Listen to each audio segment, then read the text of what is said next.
नमस्कार साथियों, मैं हूं श्रेय शुक्ला। स्वागत है आपका हमारे YouTube चैनल स्टडी विद श्रेय सर में। दोस्तों, आपने देखा था मैथ्स की सीरीज़ में हमने टाइम एंड वर्क स्टार्ट किया था और इसके 3 से 4 वीडियो अपलोड हो चुके हैं जिसमें हम लोगों ने डिफरेंट टाइप्स ऑफ क्वेश्चन पे डिस्कशन किया है। आज जो हम लोग बात करने वाले हैं वो बेसिकली उस टाइप पे बात करने वाले हैं जिसमें आपने देखा होगा कार्य क्षमता से रिलेटेड और रेशियो से रिलेटेड क्वेश्चन दिया होता है ना। ए बी से 5 गुना अधिक शक्तिशाली है या उसकी कार्य क्षमता ए से बी से 3 गुना है, ऐसे क्वेश्चन दिए होते हैं। या कई बार ऐसा दे देता है कि ए बी से 40% कम कार्यकुशल है या बी ए से 70% ज़्यादा कार्यकुशल है, और ऐसे क्वेश्चन आपको दिए होते हैं ना। तो उस टाइप के क्वेश्चन को कैसे हम लोग सॉल्व करेंगे, तो आज बेसिकली हम लोग उस पर बात करने वाले हैं। इससे पहले मैं एक रिक्वेस्ट करूंगा कि अगर आपने प्रीवियस पार्ट नहीं देखे हैं टाइम एंड वर्क के, तो एक तो पहले आप उनको देख लीजिए, और दूसरी बात यह है कि वीडियो को लाइक कर दीजिएगा, चैनल को सब्सक्राइब कर दीजिएगा, जिससे आगे आने वाले वीडियोस की जानकारी आपको आपके फ़ोन पे मिलती रहे, है ना। तो आइए हम लोग बात करने वाले हैं आज टाइम एंड वर्क में अपने टाइम एंड वर्क में। ये आई थिंक पार्ट 5 है हमारे लेक्चर का। इससे पहले हम लोगों ने डिफरेंट टाइप में 4 लेक्चर अपलोड है चैनल पर, उनको आप देख लीजिएगा। आज हम लोग जो बात करेंगे वो कार्य क्षमता पे बात करेंगे मेन।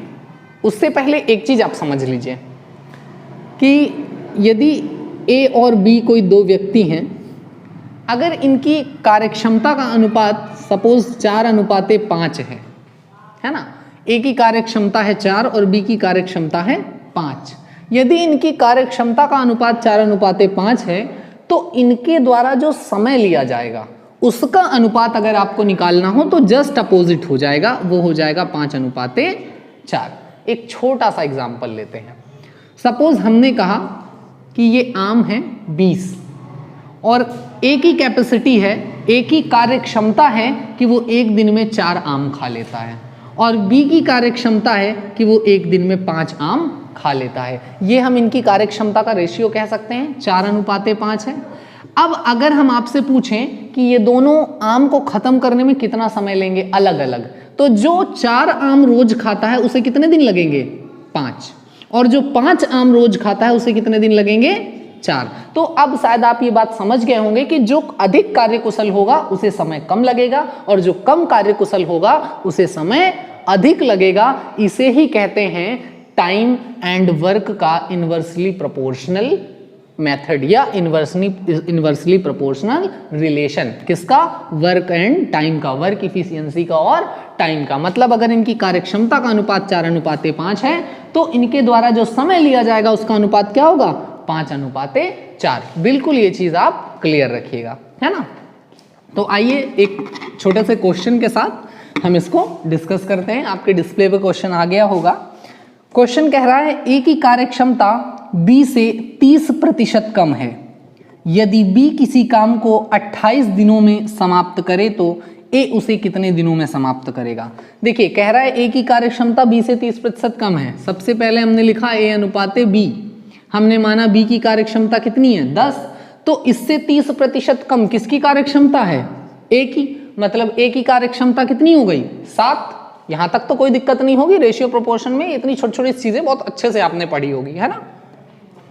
तो ए और बी की कार्यक्षमता का अनुपात आ गया 7:10। अब हमने कहा कि इनके द्वारा जो समय लिया जाएगा उसका रेशियो अगर निकालना हो तो जस्ट अपोजिट हो जाएगा, तो वो हो जाएगा 10:7। कोई दिक्कत तो नहीं है, हमें नहीं लगता कोई दिक्कत होगी। अब प्रश्न में आपसे कहा गया है कि यदि बी किसी काम को 28 दिनों में समाप्त करे। बी ने एक काम कितने दिनों में समाप्त किया? 28 दिनों में। तो आपको बताना है ए कितने दिनों में करेगा। तो देखो भाई जरा, 28 काम बी ने कितने दिनों में 28 काम बी समाप्त करता है, उसकी वर्क इफिशियंसी क्या है? टाइम इफिशियंसी क्या है? 7। और आपको बतानी किसकी है? ए की। तो यहाँ पे मल्टीप्लाई कर दीजिए ए का, ठीक है। देखो भाई, बी कर रहा था काम कितने दिन में? 28 दिनों में। तो 28 बटे क्या रखा हमने? 7। किसकी? बी के द्वारा लिया जाने वाला टाइम, और हमने मल्टीप्लाई किया ए का, चूंकि हमें बताना किसका था? ए का। तो यहां से देख लीजिए 7 4 28 एंड 10 4 40 डेज। तो अगर ए इसी काम को करेगा तो कितने दिनों का समय लगेगा? 40 दिनों का समय लगेगा। बिल्कुल आसानी से आप इस प्रश्न का उत्तर दे सकते हैं, या इस तरह के जो भी प्रश्न होंगे उसका उत्तर दे सकते हैं, है ना। चलते हैं अगले प्रश्न की ओर। देखिए, इसमें कहा गया है ए तथा बी की कार्यक्षमता का अनुपात 3:4 है। यदि ए किसी काम को करने में बी से 8 दिन अधिक समय ले तो ए अकेले उस काम को कितने दिनों में पूरा करेगा। ये बहुत अच्छा क्वेश्चन है, बिल्कुल परेशान होने की जरूरत नहीं है, थोड़ा सा लॉजिकल है, बस एक बार आप समझ लेंगे आपको आ जाएगा। ए और बी की कार्यक्षमता का अनुपात आपसे दे रखा है, क्या है, 3:4 है। अब जब कार्यक्षमता का अनुपात ये है तो समय का अनुपात क्या हो जाएगा, 4:3। बिल्कुल सिंपल सी बात है। अब उसने कहा है यदि ए किसी काम को करने में बी से 8 दिन अधिक समय ले, समय का अंतर कितना है 8, रेशियो में अंतर कितना है 1, मतलब एक रेशियो की वैल्यू कितनी है 8। ये तो समझ सकते हैं बिल्कुल, है ना। देखो भाई बी से कितना अधिक समय ले रहा है 8 दिन, और रेशियो में कितना अधिक समय ले रहा है 1, चूंकि ये 4 है और ये 3 है ना। तो रेशियो में 1 अधिक समय ले रहा है और उससे 8 दिन बढ़ जा रहे हैं। तो आपसे पूछा गया है तो ए अकेले उस काम को कितने दिन में समाप्त करेगा, मतलब अगर ए अकेले करता तो कितने दिन में समाप्त करता। तो जरा देखो रेशियो 1 की वैल्यू कितनी है 8 और ए की टोटल रेशियो वैल्यू कितनी है 4, तो इसको हम कर सकते हैं 8 × 4, मतलब कितने दिन लगेंगे 32 डेज, है ना। एक इसको मेथड वे पे अगर आप बात करें तो ऐसे भी कर सकते थे, 8 × 4 अपॉन के 4 - 3, है ना। एक तरीका ये भी हो सकता था, लेकिन इस लेंदी मेथड से बचने के लिए बिल्कुल सिंपली आपने क्या समझ लेना है कि देखो भाई ए का रेशियो 4 है, बी का रेशियो 3 है, रेशियो में अंतर 1 है और उस एक कितने के बराबर है 8 दिनों के बराबर है। तो अगर एक रेशियो की वैल्यू 8 है तो 4 रेशियो की वैल्यू 32 हो जाएगी, है ना। बिल्कुल सिंपल सी बात है। चलिए आगे चलते हैं नेक्स्ट क्वेश्चन की ओर। ए की कार्यक्षमता बी का 40% है, यदि ए किसी काम को करने में बी से 27 दिन अधिक समय ले तो बी अकेले उस काम को कितने दिनों में करेगा। देखिए लगभग यही क्वेश्चन है, थोड़ा सा चेंजमेंट कर दिया गया है, तो हम लोग भी थोड़ा सा चेंजमेंट कर लेंगे, कोई समस्या नहीं है इसमें। ए अनुपाते बी सबसे पहले कर लीजिए। प्रश्न कह रहा है कि ए की कार्यक्षमता बी का 40% है, अगर बी है 10 तो ये है क्या 4, है ना। अब इसको और काट लो तो आ जाएगा 2:5। ये इनकी कार्यक्षमता का अनुपात है ना। आप इनको क्या करोगे टाइम के रेशियो में चेंज कर लो तो आ जाएगा 5:2। अब आपसे प्रश्न कह रहा है ए किसी काम को करने में बी से 27 दिन अधिक ले रहा है। देखो जरा बिल्कुल सेम प्रीवियस क्वेश्चन है, रेशियो में कितना अधिक समय ले रहा है 3, है ना, और ये कितने के बराबर है 27 के, मतलब 3 रेशियो की वैल्यू कितनी है 27। तो आपसे पूछा है बी अकेले उस काम को कितने दिनों में करेगा, है ना। तो देखो जरा 3 रेशियो की वैल्यू 27, मतलब रेशियो 1, एक रेशियो की वैल्यू कितनी आ गई 9, और बी के पास टोटल रेशियो कितने 2, मतलब बी इस काम को कितने दिनों में करेगा। कोई दिक्कत तो नहीं है ना। आई होप सो आपको समझ में आ रहा होगा, फिर भी नहीं समझ में आ रहा तो कमेंट करिएगा, एक और वीडियो लेक्चर इस पे अपलोड कर देंगे। नेक्स्ट क्वेश्चन कह रहा है ए और बी की कार्यक्षमता 3:7 है, यदि दोनों मिलकर, अब देखिए जब मिलकर की बात की जाए तो यहाँ पे थोड़ा सा चीजें आपको समझनी होगी, यहाँ पे कंडीशन थोड़ी सी चेंज होगी, है ना। ए और बी की कार्यक्षमता 3:7 का अनुपात है, यदि दोनों मिलकर एक काम को 21 दिनों में पूरा करें तो ए अकेले उस काम को कितने दिनों में पूरा करेगा। देखिए बहुत बढ़िया क्वेश्चन है, कहीं बिल्कुल दिक्कत की बात नहीं है। सबसे पहले ए अनुपाते बी, यहाँ पे क्या दे रखा है आपको 3:7 है ना। अब एक बात ये समझनी कि जब भी दोनों मिल के काम का रेशियो दिया हो तो आप इसको टाइम के रेशियो में नहीं बदलेंगे, जैसा है इसको एज इट इज वैसा ही रहने दीजिए। दोनों मिल के काम कितने दिन में खत्म कर रहे हैं 21 दिनों में। हमने आपको बताया टाइम का रेशियो चेंज नहीं करना है। अभी तक हम क्या कर रहे थे, जिसको निकालना होता था उसका ऊपर मल्टीप्लाई कराते थे, लेकिन यहाँ पे थोड़ा सा उल्टा होगा, इन दोनों का टोटल चला जाएगा इसके मल्टीप्लाई में, 7 और 3 10, टोटल रेशियो कितना हो गया 10। हमको किसकी वर्क इफिशियंसी निकालनी है ए की, उसको हम कहाँ रख देंगे नीचे, अर्थात यहाँ, ठीक है।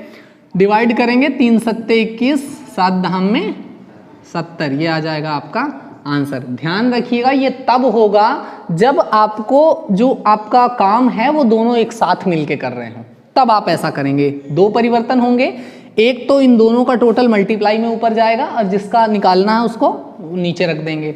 दूसरा परिवर्तन ये होगा कि इसको हम टाइम के रेशियो में चेंज नहीं करेंगे, वर्क इफिशियंसी ही रखी रहने देंगे, ठीक है ना। तो ये 2 चेंजमेंट आप कर दोगे और बिल्कुल आसानी से आप इन क्वेश्चन का आंसर निकाल सकते हो। आगे चलते हैं। नेक्स्ट क्वेश्चन कह रहा है ए बी से 5 गुना अधिक शक्तिशाली है। ठीक है भाई, अच्छी बात है। सॉरी, यदि दोनों मिलकर एक काम को 18 दिनों में पूरा करें तो बी अकेले उस काम को कितने दिनों में करेगा? बहुत बढ़िया क्वेश्चन है ना। कह रहा है भाई ए बी से 5 गुना अधिक शक्तिशाली है, तो रहने दो अधिक शक्तिशाली, ए अनुपाते बी, मतलब ये क्या है, ऐसा कह सकते हैं, है ना, 5 गुना शक्तिशाली है। अब उसने कहा यदि दोनों मिलकर एक काम को 18 दिन में करें, फिर वही बात आ गई, दोनों मिलकर एक काम को 18 दिन में करें, है ना। तो देखो भाई 5 और 1 6 तो यहाँ चला जाएगा। अब किसका कार्य निकालना है, तो उसने कहा बी अकेले उस काम को कितने दिनों में करेगा, तो बी का रेशियो क्या है 1 है, तो 18 छक्का 108। कोई समस्या तो नहीं है इसमें, कहीं कोई दिक्कत हो तो आप जरूर बताइएगा, है ना। देखो वो कह रहा है जो ए है ना वो बी से 5 गुना अधिक शक्तिशाली है, तो अब आप यहाँ बिल्कुल ध्यान रखिएगा कि यहाँ जो वर्क इफिशियंसी के डेज कम हो रहे हैं ना वो ए की वजह से कम हो रहे थे। अब जब बी अकेले उस काम को करेगा तो वो उतना अधिक दिन तक काम करेगा, है ना। तो इस टाइप से आप लगभग जितने भी कार्यक्षमता वाले क्वेश्चन हैं, 2-3 टाइप होते हैं बेसिकली जो हमने आज डिस्कस किए। बस एक ध्यान रखना है कि जब भी दोनों का मिलकर साथ में काम दिया हो तो एक तो रेशियो का टोटल ऊपर मल्टीप्लाई में चला जाएगा और जिसको निकालना है उसको नीचे रख देंगे। दूसरा चेंजमेंट ये होगा कि ऐसी कंडीशन में हम कार्यक्षमता का अनुपात टाइम में चेंज नहीं करते हैं, जबकि पहले जो क्वेश्चन सिंगल इफिशियंसी वाले लगवाए थे उसमें हम क्या करेंगे कि पहले हम जो वर्क इफिशियंसी का रेशियो है उसको हम टाइम के रेशियो में चेंज करते हैं, है ना। तो इस तरह से बेसिकली आप लोग इस टाइप के क्वेश्चन को कर सकते हैं, है ना। आशा करते हैं आपको समझ में आया होगा ये वीडियो और एंजॉय भी किया होगा आपने, अच्छा लगा होगा। एक रिक्वेस्ट है आप सभी से कि हम वीडियो में प्रैक्टिस नहीं करवा सकते हैं, तो आप इसमें सिर्फ टाइप सीखिए। आपके पास बुक्स होंगी, नहीं तो नेट है, क्वेश्चन कलेक्शन आप करिए और उसमें आप जो है प्रैक्टिस करिए। हम आपको यहाँ पे सिर्फ कॉन्सेप्ट बताते हैं, सिर्फ मेथड आपको बताते हैं कि हाँ इस तरह से क्वेश्चन आप लगा सकते हैं। ठीक है, okay, thank you, all the best.